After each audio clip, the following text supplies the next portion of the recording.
네. 그러면 하브루타 메타 코칭이 필요한 이유를 다시 한번 정리해 드리겠습니다. 우리 가정에서는 대화가 부족하죠. 그러면 또 하나 저희가 하브루타 교육이 공교육에 10년 넘게 공을 들였거든요. 그런데 공교육에 뭐가 부족할까요? 토론이 부족합니다.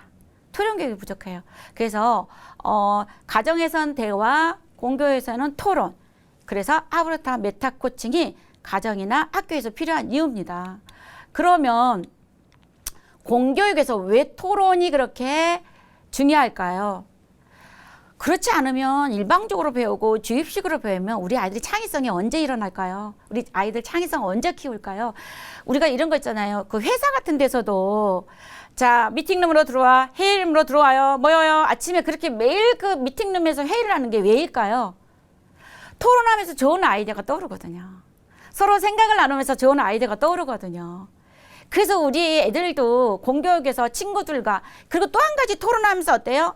친구, 우정, 협업 이런 것들이 조화를 이루거든요. 그래서 그러면 공교육에서는 토론을 통해서 창의성이 키워지고요. 네, 가정교육에서는 뭐라고요? 대화가 부족하다 그랬죠. 대화를 통해서 가정이 행복하고 그러면 이 대화를 통해서 우리가 아이들이 정서적으로 내 안에 갈등이나 분노나 뭐 이런 것들이 없으면 어때요? 당연히 대화가 잘 되는 것이고 그 대화를 통해서 뭐가 돼요? 우리 아이가 행복한 인재가 되는 거죠. 그 다음에 사회교육에서는 어떨까요? 우리가 사회에서 굉장히 부족한 게 뭐냐면 소통입니다, 여러분.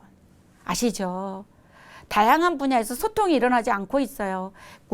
저도 소통이 잘 안 되는 사람이지만 소통이 잘 됐을 때 어떤 효과가 있을까요? 성장이죠. 사회가 성장하고 어떤 회사가 성장하고 단체가 성장하고 그럼 결국 뭐가 성장하죠? 국가가 성장합니다. 제가 엄청나게 성장을 했어요. 네, 이제는 어떤 공부를 해도 신이 나고 재미있고 그 다음 또 공부가 무엇을 하고 싶지? 또 다른 공부를 접근하고 싶고 그리고 책 읽는 게 즐거워졌고 누군가 사람들하고 토론하는 게 즐거워졌고 그래서 뭐예요? 자신이 있어졌어요.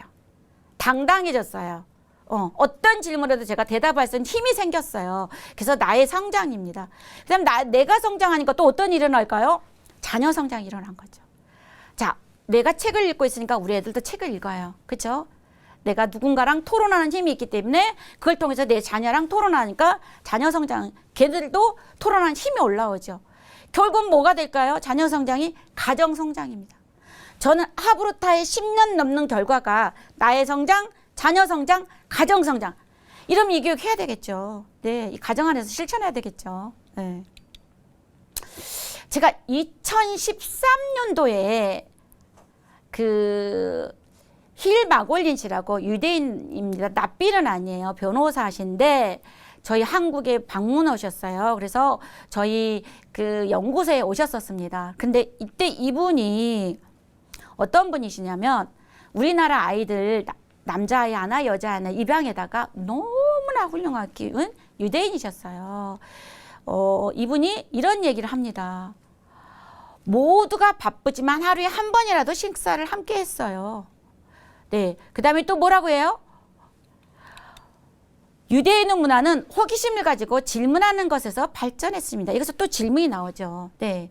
자녀들과 토라, 탈무드로 치열하게 질문하고 토론했더니 이 자녀가 뭐라고 얘기하냐면 네, 무언가를 생각하고 여러 문제를 해결하도록 북돋아주셨다. 이게 이제 릴리예요. 이 친구가 릴리인데 이 친구가 하버드 나와서 구글에 입사해서 다니고 있었어요. 그때 당시는. 근데 이 친구가 이렇게 말합니다. 너는 어느 나라 사람이야? 그러니까 딱 한마디로 얘기를 하더라고요. 난 유대인이야. 난 유대인이야. 왜냐하면 우리가요. 정체성이라는 거잖아요. 난 누구인지라는 게 정체성이잖아요. 그런데 힐 마골린 씨는 이 아이 릴리랑 끊임없는 토론과 생각 나누기를 통해서 이 아이의 정체성을 확실하게 심어준 거예요. 유대인이라고. 근데 우리 이런 거 있잖아요. 애들이 한 5, 6년 유학가 있으면 내가 젠인지 영인지 헷갈려 하는 이런 정체성의 혼란을 겪는 이유가 뭐죠? 네. 이것들이 생각하는 힘이 약하기 때문에 그런 거라고 저는 생각을 해요. 그래서 어쨌든 이분이 이렇게 자녀들하고 끊임없는 소통을 통해서 토론을 통해서 이렇게 자녀들을 행복한 인재, 내가 누구인지를 분명하게 아는 행복한 인재로 키웠다는 거죠. 그러면 미국계 유대인 마이클 샌델 교수님의 얘기를 좀 한번 들려드릴게요. 마이클 샌델 교수는 하버드 정치학과 교수잖아요. 그리고 세계적으로 어떤 그 많은 청년들이 스승으로 알고 있잖아요. 이분에게 한 기자가 찾아가서 질문합니다. 이렇게 훌륭하신 교수님 자녀 교육을 어떻게 하고 있습니까? 라고 하자 이런 대답을 합니다. 되도록이면 가족과 함께 저녁 식사를 하면서 아이들과 대화하는 것을 중요하게 생각합니다. 자, 이게 무슨 얘기일까요? 자, 독서는 어떤 활자화된 누군가의 어떤 작가의 어떤 책을 통해서 활자화된 걸 통해서 간접 체험하는 거죠. 그런데 지금 마이클 샌델 교수님이 오늘 있었던 경험했던 것들을 내 자녀들에게 생생하게 들려주는 것도 간접 체험이죠. 자녀들 입장에서는. 근데 어떤 게 더 막강할까요? 생생하게 들려주는 그것이 더 훨씬 막강한 거죠. 그러면 여기 마이클 샌델 가족의 자녀들은 어때요? 매일매일 아버지를 통해서 굉장한 독서를 하고 있는 거랑 마찬가지란 얘기예요. 이게 너무 중요하다는 거죠. 대화가 중요한 이유가 여기에 있습니다. 초점이. 그러면 저는 그래서 실천한 게 이겁니다. 우리가 그 유대인들이 스토리로 가르쳐라. 그래서 토라나 탈무드 가지고 했잖아요. 그게 인문학이라 그랬어요. 그게 사람 사는 이야기라 그랬어요. 근데 저는 인문학의 소재, 사람 사는 이야기는 신문이라고 생각해요. 매일매일 지구촌에서 일어나는 사람 사는 이야기가 이 신문에 엄청난 양으로 매일매일 실려 있습니다. 저는 우리 아들 7살 때부터 대학교 입학까지 고3까지 수능 전까지 매일 아침 신문 가지고 기사 한 편 가지고 가족이 얘기 나눴단 말이에요. 그러면 생각해 보세요. 하나의 사건을 아들이 생각하는 것과 또 아버지가 생각하는 부분, 엄마가 생각하는 부분, 누나가 생각하는 부분 이렇게 다 다를 수가 있단 말이에요. 그러면 어때요? 하나의 사건을 입체적으로 생각한다면 입체적으로. 근데 혼자 읽고 혼자 끝나버리면 편견이나 선입견이 생기기 쉬운데 입체적으로 생각한다면 굉장히 사고의 폭이 넓어지는 거죠. 자, 이걸 저는 12년 동안 했습니다. 그럼 이 친구가 사람들 앞에서 말을 잘할까요? 못할까요? 잘합니다. 글을 잘 쓸까요? 못 쓸까요? 잘 씁니다. 저는 그래서 이런 인문학 수업들이 어렵지 않아요. 그냥 기사 이야기 충분히 가족들과 나눌 수 있거든요. 그래서 이런 거리를 가지고 어떤 것 가지고도 얘기를 나눌 수 있는 게 하브르타라는 거죠. 자, 그러면 우리가 독서의 범위를 우리가 지금 들었죠. 아버지랑 나누는 일상의 대화가 독서라고? 그렇게 생각하면 뭐죠? 독서의 범위를 일상의 대화까지 폭을 넓혀보자고요. 책을 읽고 그 책을 통해서 얘기 나누는 걸 넘어서서 일상의 대화가 독서의 범위라고 생각하시면 좋을 것 같습니다. 오늘부터 그래서 우리 아이들하고 얘기를 나눈다. 이거 독서하는 거야. 우리 아이 입장에서는 간접 체험하는 거야. 이렇게 생각하시면 굉장히 효과적인 교육이 될 거라고 생각합니다. 이것이 최고의 독서다. 이렇게 말씀드리고요. 그러면 하브르타 독서 토론의 의미가 다시 한번 우리가 정리를 해보면 혼자 읽고 혼자 느끼고 끝나는 죽은 독서예요. 그거는 이제 그게 왜 죽은 독서라고 얘기하냐면 느끼고 끝, 감동받고 끝, 눈물 흘리고 끝 이러면요 내 삶의 변화가 많을까요 적을까요? 생각보다 크지 않아요. 그래서 우리가 책을 많이 읽었는데 저 사람은 왜 인품이 저러지? 책을 많이 읽었는데 왜 저렇게 제대로 살지를 못하지? 하는 경우가 있다는 얘기예요. 그건 죽은 독서를 한 거예요. 느끼고 끝나버린 독서를 한 거예요. 그러면 어때요? 살아있는 독서는 뭐죠?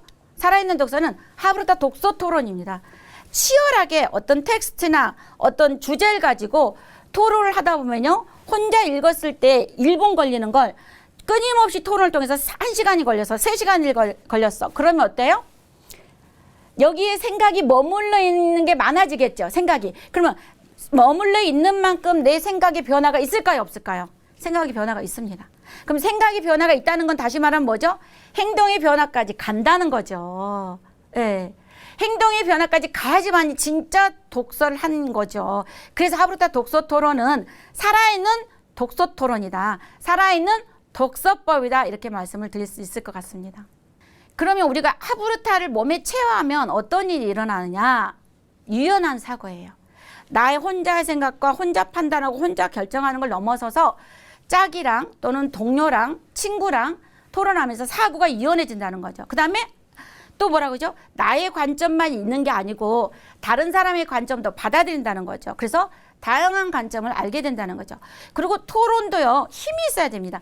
내 생각을 주장하고 펼치고 설득하고 이게 힘이 있지 않으면 못하는 거예요. 그래서 이런 하브르타를 열심히 하다 보면 토론한 힘이 올라오고요. 아까 제가 앞서는 말씀드렸죠. 학습에 대한 흥미가 올라온다고요. 네. 그래서 세상의 개념에 대한 또 생각의 체계와 세상의 개념들을 내 안에 정리한다는 거죠. 그리고 나를 알아가는 진짜 배움이 일어나는 과정이다. 이렇게 말씀을 드리겠습니다. 그러면 제가 여기서 짧은 이야기 하나만 할게요. 죽음의 섬에서 살아남은 사람. 이게 탈무드 이야기인데요. 노예가 어떤 주인을 위해서 열심히 일해서 주인이 이 노예를 너 이제 나를 위해서 열심히 일했으니까 내가 너에게 충분한 재산을 줄 테니까 너가 나가서 살아봐라. 열심히 살아라고 보냈어요. 그런데 이 노예가 그 재산을 가지고 가다가 풍랑을 만났습니다. 풍랑을 만나서 다 재산을 잃어버렸어요. 잃어버렸는데 근데 어느 섬에 그 무인도에 이제 어떤 풍랑을 맞아서 그 쓰러져 있는데 어떤 사람들이 와서 당신은 우리 섬의 주인님 왕이 되십니다. 그런데 왕이 돼서 이 풍족한 것을 다 누릴 수 있습니다라고 해서 풍족한 걸 누리는 과정에 한 사람이 얘기합니다. 근데 당신이 여기서 누릴 수 있는 건 1년입니다. 우리는 영혼입니다. 사람이 아니고 영혼입니다라고 얘기해요. 당신은 1년이 지나면 저 섬에 가서 죽음의 섬에 가서 살거나 죽어야 됩니다라고 얘기를 합니다. 그러자 이 남자가 어때요? 그래? 그럼 안 되겠는데? 그래서 몰래 가서 죽음의 섬에 가서 나무를 심고 과일나무 심고 꽃을 심으면서 1년 후에 거기를 넘어가서 거기서 행복한 삶을 살았다는 얘기예요. 이게 이제 그러면 우리가 이런 얘기를 가지고 어떤 얘기를 나누느냐? 자 보세요. 질문은 이런 얘기를 할 수 있습니다. 노예가 보여준 태도 중 본받고 싶은 게 뭐지? 미래 세상에 대해서 관심이 많은가? 나의 미래에 대해 무엇을 준비하고 있는가? 메타버스 세상은 뭐지? NFT 세상은 뭘까? 챗 GPT 세상에 내가 세상을 얼마나 알고 있지? 이게 질문입니다. 이게 미래를 준비하는 겁니다. 이 텍스트 하나 가지고요. 우리 아이들하고 미래에 대해서 얘기할 수 있는 겁니다. 그래서 이런 것들이 메타 질문을 통해서 미래를 내다보고 또 적용하고 또 삶을 건강하고 또 행복하게 살 수 있도록 하는 것이 하브르타 질문법입니다.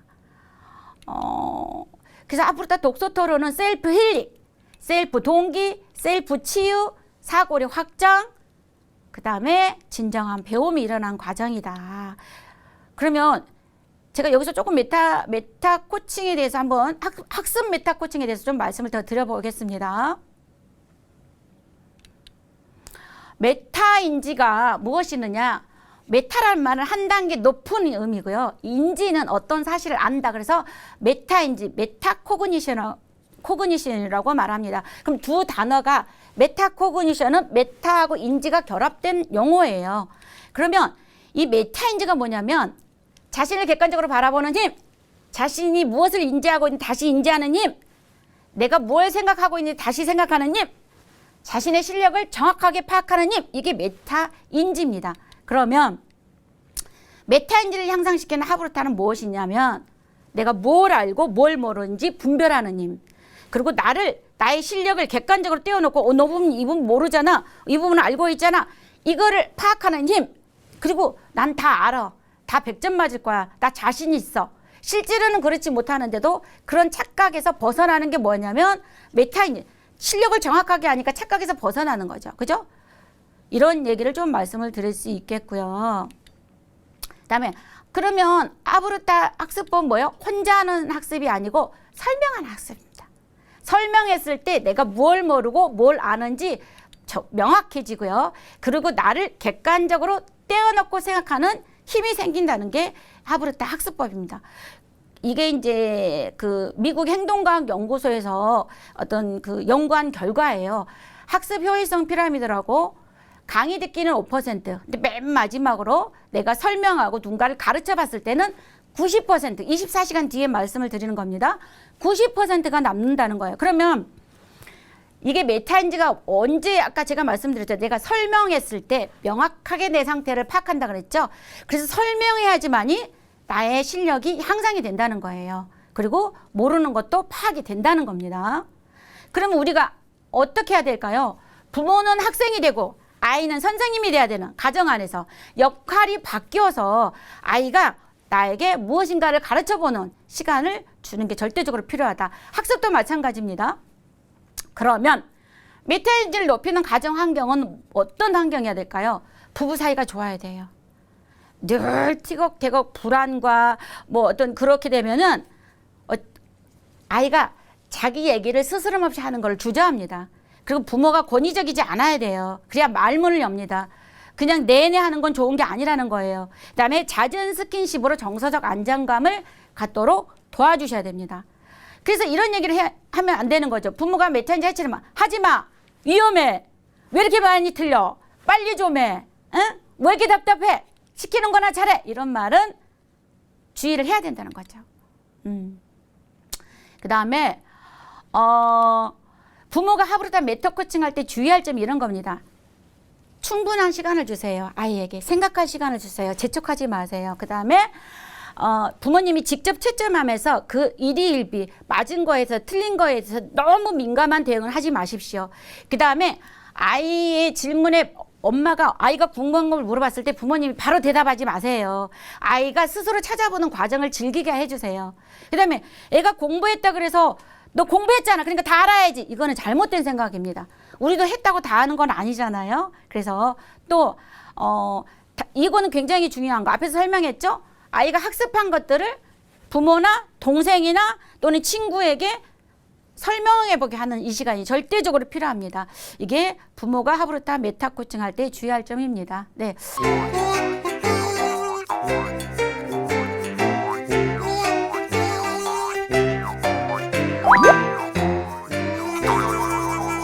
그러면 부모가 하부르타 메타 코칭 할 때 주의할 점에 대해서 좀 말씀을 드리겠습니다. 첫 번째로 아이 학습할 때 아이에게 충분한 시간을 주세요. 너무 재촉하지 마세요. 지금 그거 가지고 몇 번째야. 그 문제 가지고 지금 얼마나 지금 풀고 있는 거야. 지금 왜 그러는 거야. 라고 재촉하는 게 아이에게는 굉장히 부담스럽습니다.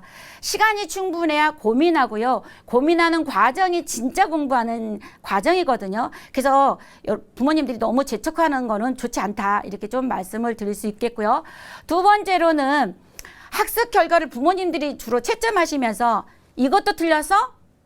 이것도 또 틀렸어? 그러니까 한 문제 한 문제에 대해서 너무 민감하게 반응을 하시면 아이가 두려워져요. 채점 매기는 시간이 두려워지고 채점 매기는 시간이 두려워지면 어때요? 그 공부가 싫어져요. 특히 유난히 수학할 때 더 그럴 수가 있어요. 부모님이 아니 이런 문제도 틀렸단 말이야? 이러면서 예민하게 반응하면 아이는 점점 수학에 대해서 두려움과 공포심을 갖습니다. 그렇게 하는 게 가장 좋지 않은 태도고요. 그 다음에 아이 질문에 바로 대답하지 않는다. 이런 얘기는 무슨 얘기냐?